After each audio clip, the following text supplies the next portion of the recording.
बहुत ही आनंद का अवसर है कि संत महात्मा हमारा ध्यान मूल की ओर से दिला रहे हैं। और सच्ची बात तो ये है कि कोई भी पेड़ अगर जड़ से हट जाए तो वो हरा नहीं रह सकता, और मानव शरीर में अगर आत्मा ना रहे तो वो जीवित नहीं रह सकता। तो मूल से जुड़े रहना जरूरी भी है और मजबूरी भी है। आत्मा से जुड़ना, परमात्मा से जुड़ना, समझ लीजिए जैसे एक ही बात है, क्योंकि आत्मा परमात्मा की अंश है और अंश का पृथक अस्तित्व नहीं हुआ करता। और ये जो सच्चा बादशाह है, जो मालिक है, जो निरंकार है, ये कुछ भी करने में सक्षम है। इसने ही अपना ही एक अंश आत्मा के रूप में हमारे शरीरों में डाल दिया, ताकि हम अपनी बात कह सकें, दूसरे की बात सुन सकें, इसके भाव को समझ सकें, परमपिता परमात्मा का जो रहस्य है इसे पहचान सकें। अब ये रहस्य भी कोई पर्दे में नहीं है। रहस्य तो मुझसे कहते हैं जो पर्दे में होता है। अब वो कहते हैं कि सदगुरु बाबा हरदेव सिंह जी महाराज कहा करते थे कि खुदा पर्दे में नहीं, पर्दे में तुम हो। और दास अक्सर ये बात कहा करता है कि दरवाजे पर जब हम पर्दा लगाते हैं तो उसका आकार थोड़ा बहुत दरवाजे से बड़ा होता है, 2-4 इंच साइडों से छोड़ना पड़ता है तभी तो लटकेगा। अब इस प्रकार पर्दा थोड़ा बड़ा होना चाहिए। निरंकार से बड़ा कुछ भी नहीं है। किसी कवि ने कहा है कि तू रूप है किरण में, सौंदर्य है सुमन में, तू वेग है पवन में, विस्तार है गगन में। इस निरंकार प्रभु के बारे में कवि कहता है कि सूरज की जो किरण होती है सुबह सुबह जो हम देखते हैं, तो रूप है किरण में, तो उसका रूप है। किरण जिस प्रकार सुनहरी दिखाई पड़ती है, उसका जो सुनहरापन है उसका जो रूप है। तो कवि कहता है कि हे प्रभु, तू किरण के रूप में हमारे सामने हाजिर है, ये हमें दर्शन दे रहा है। और वो आगे कहते हैं सौंदर्य, सुंदरता, सौंदर्य है सुमन में। फूल जो हमें खिले हुए दिखाई पड़ते हैं, और इसकी कमाल है, फूल भी कितने प्रकार के होते हैं। 1995 में हमारा एक कार्यक्रम चंडीगढ़ में हुआ था, एक लेखक सम्मेलन, और आदरणीय निर्मल जोशी जी और के आर चड्डा जी के साथ हम लोग चंडीगढ़ गए थे। और चंडीगढ़ में एक रोज गार्डन है, एक रॉक गार्डन है, एक रोज गार्डन है। अब वो रोज गार्डन में हम गए, गुलाब का यानी गार्डन, रोज गार्डन, गुलाब का बाग। और कमाल है, कितने प्रकार के गुलाब हमने देखे। अभी परमात्मा की खूबी है। अब हिंदुस्तान की आबादी करोड़ों में है, और कमाल देखिए कि एक हाथ, एक आदमी के अंगूठे के निशान दूसरे आदमी के अंगूठे के निशान से नहीं मिलते। ये परमात्मा की खूबी है। अब सारे इंसान 5 तत्व के पुतले हैं, मिट्टी, अग्नि, जल, वायु, आकाश, सब में 5 तत्व लगे हैं। सदगुरु बाबा हरदेव सिंह जी महाराज समझाते थे कि ब्राह्मण है, क्षत्रिय है, वैश्य है, शूद्र है, जिन्हें आप 4 वर्ण कहते हैं, और ऊंच नीच बनी हुई है। हिंदुस्तान में खासकर देखते हैं, हर इलाके में देखते हैं कि किसी न किसी आधार पर ऊंच नीच चल रही है। अब बाबा जी कहा करते थे कि ब्राह्मण में 6 तत्व नहीं लगे हुए और शूद्र में 4 तत्व नहीं लगे हुए। परमात्मा की तरफ से इंसान के साथ किसी भी प्रकार का भेदभाव नहीं किया गया है। शरीर के निर्माण में किसी के साथ कम या ज्यादा तत्व नहीं लगे हैं, लेकिन इसके बावजूद किसी को इंसान छोटा बताता है, किसी को बड़ा बताता है। अब एक को छोटा बताना, एक को बड़ा बताना, ये तो बड़ी भूल है। और मजे की बात यह है कि इंसान ये भूल करता रहता है। वो किसी को छोटा मानता रहता है, किसी को बड़ा मानता रहता है। किसी इंसान से काम पड़ जाए तो वो सबसे बड़ा हो जाता है। किसी इंसान से अगर स्वार्थ सिद्धि होने की उम्मीद हो तो उसे हिमालय से बड़ा बना देंगे, और ये हिमालय से बड़ा किसी को बनाए तो फिर वो अहंकार आ जाता है। अब अहंकार का अर्थ ही ये है कि वो मूल को भूल गया। और 1988 में जब वो पहली बार मुझे कविता पढ़ने का मौका मिला, तो उससे पहले साल यानी 1987 87 में एक कविता लिखी थी। उसका उसमें लाइन थी कि मूल को न भूल, ये ही धर्म है। अभी आपका सब्जेक्ट जब देखा तो मुझे याद आ गया कि उस कविता में लिखा था हमने कि मूल को न भूल, ये ही धर्म है। और उसकी समस्या भी इसी प्रकार की थी। वो कहते थे इस तरह की थी कि मिलना मिलाना धर्म है, और तोड़ना धर्म है।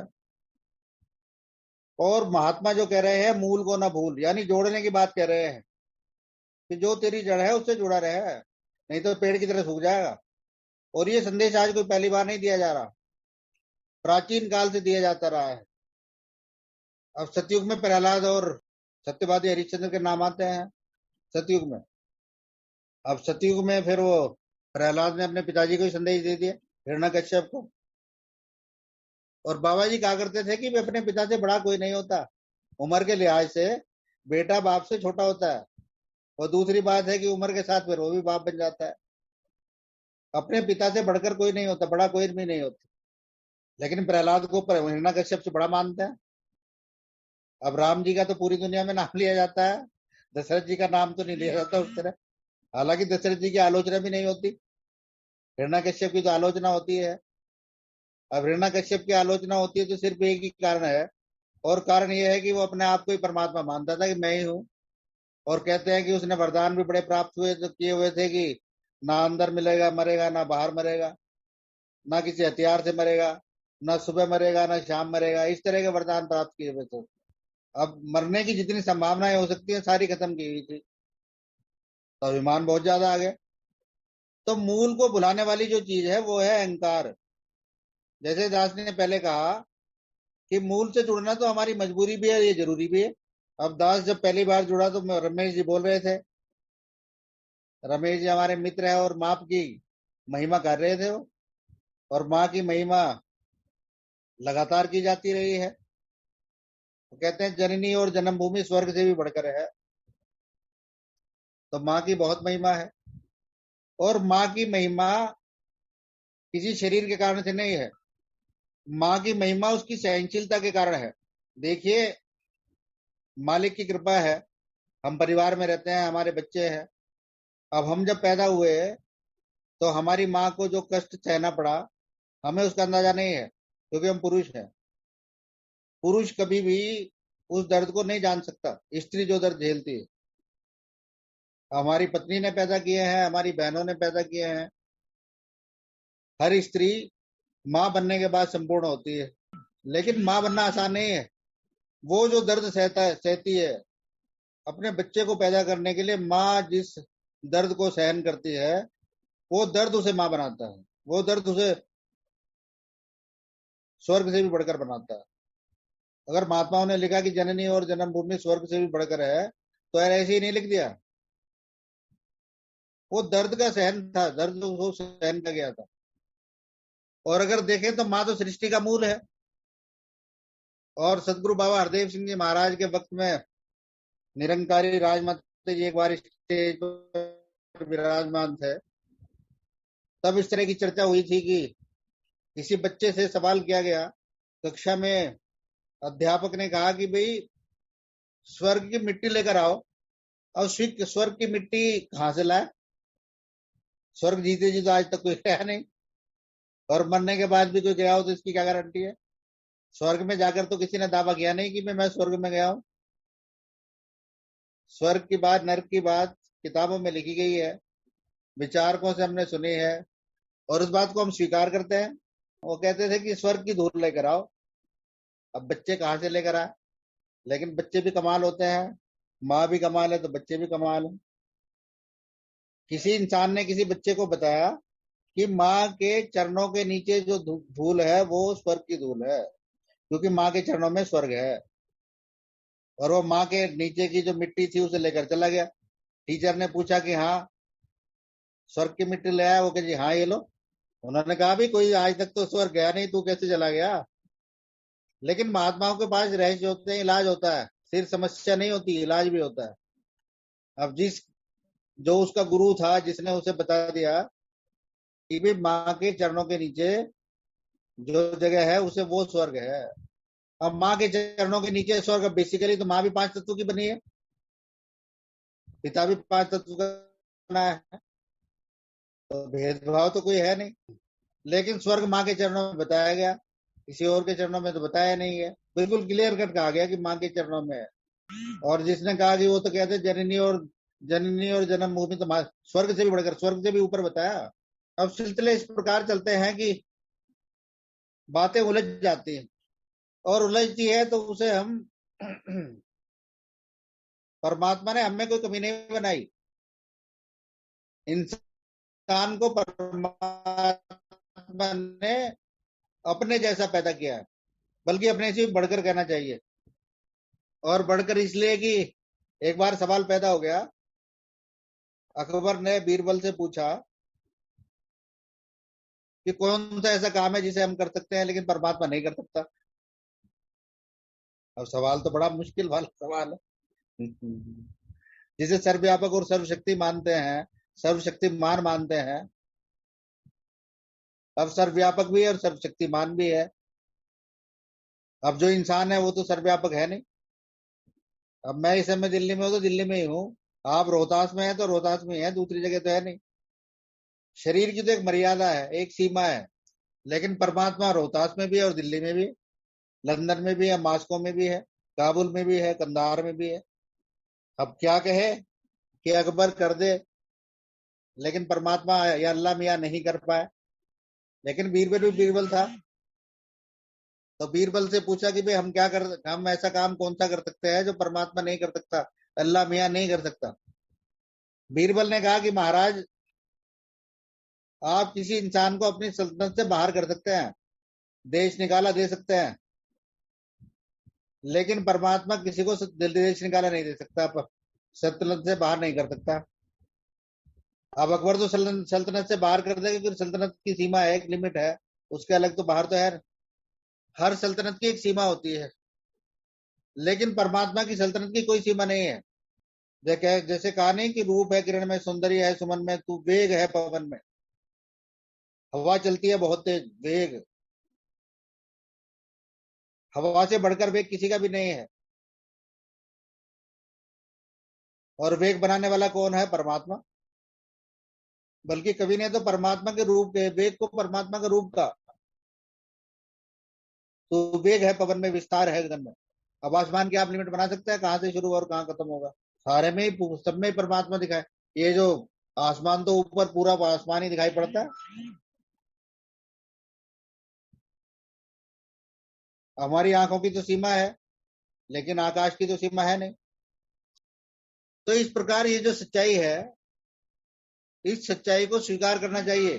ये मालिक की बहुत बड़ी कृपा है कि मालिक ने इस खूबी से इंसान को बनाया कि इंसान इस शरीर में रहते हुए भी और आत्मा के शरीर से परिचालित होते हुए भी, आत्मा जो कि परमात्मा का अंश है, इस सब के बीच रहते हुए भी परमात्मा से अनजान है।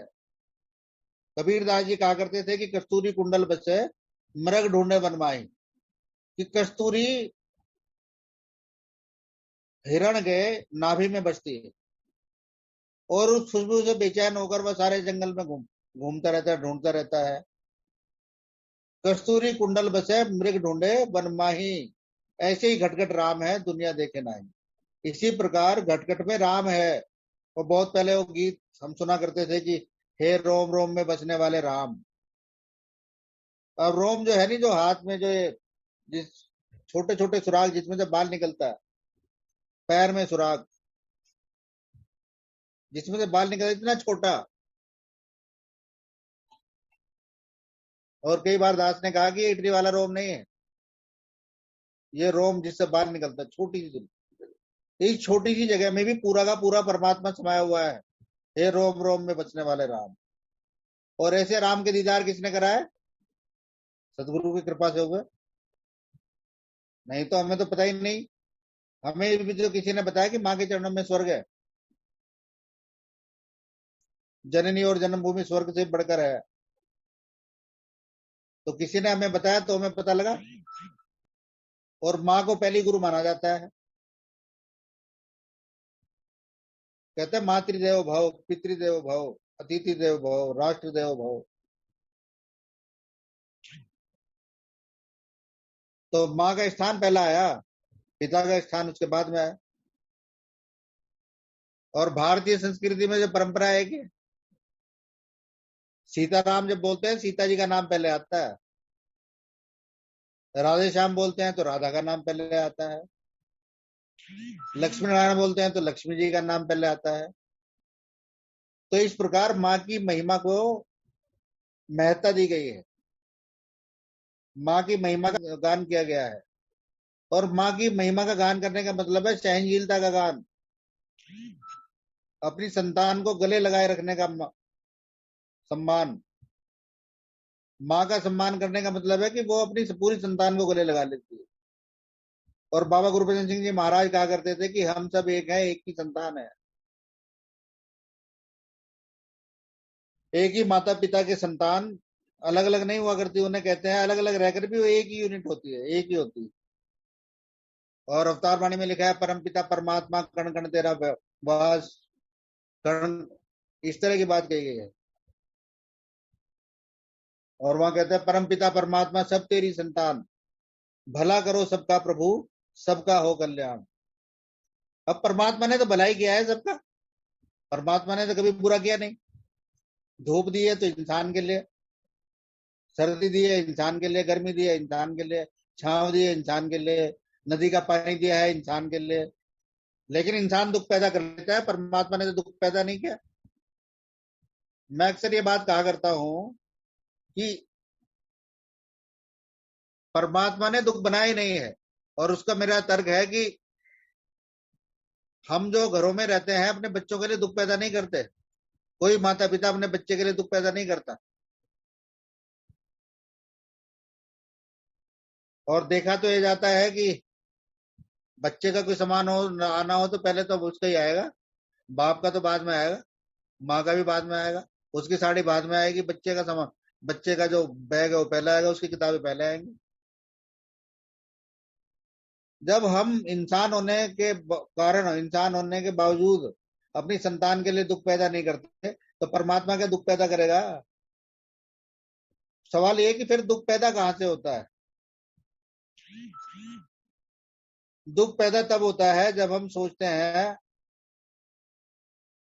कि पानी जो है, नल का पानी मेरी बाल्टी में आए, पड़ोसी की बाल्टी में ना आए, वहां दुख पैदा हो जाता है। अब पड़ोसी ने अपनी टंकी जलाई, हमने अपना मोटर चला दिया, बस हो गया दुख पैदा। और कहां से दुख पैदा? जब हम दुनिया की किसी भी चीज पर मालिकाना हक जमाने की कोशिश करते हैं तो दुख पैदा हो जाता है। जब हम वर्चस्व स्थापित करने की कोशिश करते हैं, हालांकि निश्चित बात है हम वर्चस्व कर ही नहीं सकते।